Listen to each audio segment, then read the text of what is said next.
Hello guys, welcome to my new blog. তো আমি এখন দাঁড়িয়েছি যোগরাম রেলগেটের সামনে।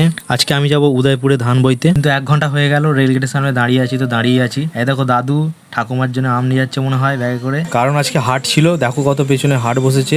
লোকটা আবার আমাকে ভিডিও করা দেখে আমার দিকে তাকাচ্ছিল। এদিকে দেখো আধুনিক সময়ে যতই প্লাস্টিকের ঝুড়ি পেতে বিক্রি হোক না কেন, এখনো বেতের বোনা ধামাগুলো বাজারে বিক্রি হয়। তার পাশে যে ঠাকুমা দাঁড়িয়ে আছে, দেখো মাটির হাঁড়ি কুড়ি বিক্রি করছে আজও। তো যাই হোক, আমি চলে এসেছি ধান লোড করতে। দেখো আমার গাড়িতে ধান লোড হচ্ছে। ছেলেগুলো মনে হয় ভালো হরলিক্স খেয়েছে সকালবেলা, দারুণ লোড করে দিল ঝপঝপ করে। তারপরেই দেখো কিছুক্ষণ বাদ গাড়িটাকে খালি করতে চলে এলাম রোডের গায়ে।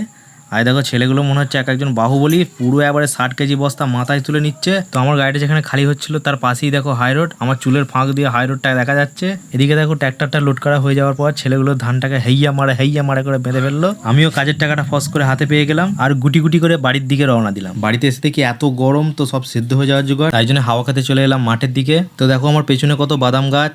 তো আমাকে যে যে ফলো করবে তাদের কাছে 1 বস্তা করে বাদাম দিয়ে দেবো। তো এটা কি বাদাম গাছ তোমরা কমেন্ট করো। তো এই দেখো আমাদের বাড়ির লালটুটা বাদামগুলো পেকেছে নাকি চেক করতে লেগে পড়েছে। তো এই দেখো কত তিল গাছ। তো কে কে তিল বাড়িতে আমার সাথে লুকোচুরি খেলবে তো চলে এসো।